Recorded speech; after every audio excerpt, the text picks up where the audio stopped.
How could you bring this shame upon our family? I love her, Father. That's all that matters. Do you really think you can marry into my family just because you wear a badge? The voice cut through the grand hall like a whip. The senator's tone, annoyed, whispering, dripped with contempt as his words echoed beneath the towering chandeliers. Guests, in gowns and tuxedos, stifled cruel laughter, their whispers circling the room like vultures. Standing before them was Agent Ryan Hale, decorated FBI operative, a man who had stared down criminals, cartels, and gunfire. Yet in this moment, the judgment of high society felt sharper than any bullet. And beside him, her, Isabella. Radiant in a flowing white gown, blonde curls cascading around her face, her beauty enough to silence even the cruelest whispers.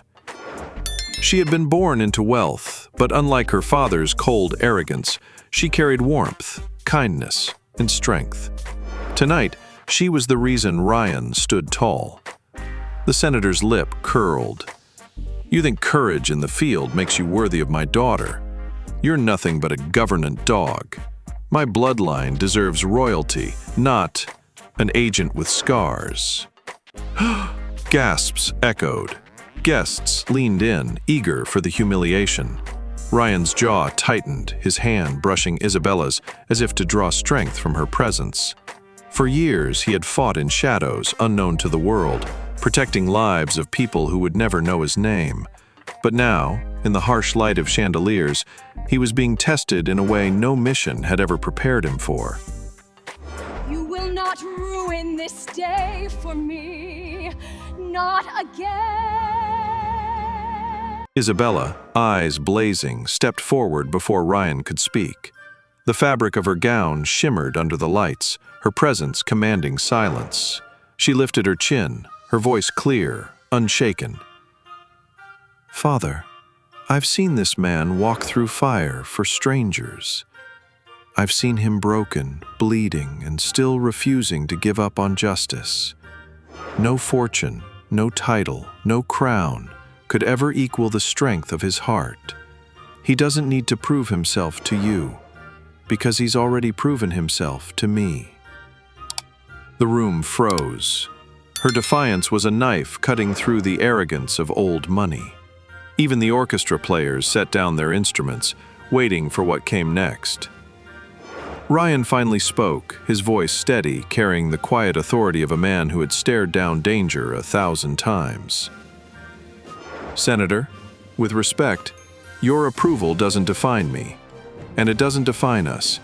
I don't need your blessing to marry the woman I love. What I need, what I'll always need, is her. And nothing in this world, not power, not money, not threats, will ever change that. A stunned silence blanketed the ballroom. Guests shifted, unsure whether to side with wealth or with love.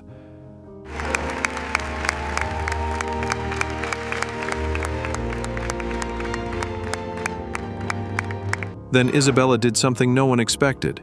She reached for Ryan's hand, lifted it, and placed it over her heart.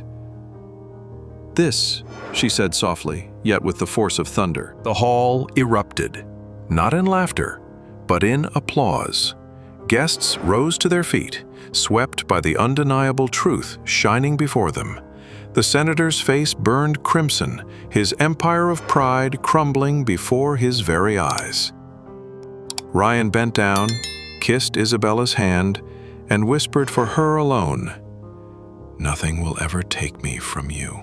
And as the orchestra struck a new note, Isabella lifted her gown and stepped into Ryan's arms. Their first dance began, not as FBI agent and senator's daughter, not as warrior and heiress, but as man and woman, bound not by approval, but by love stronger than fear, stronger than power. The whispers of the guests faded. Only the music, the movement, and the undeniable truth remained. Arrogance falls, but love, real love, always rises.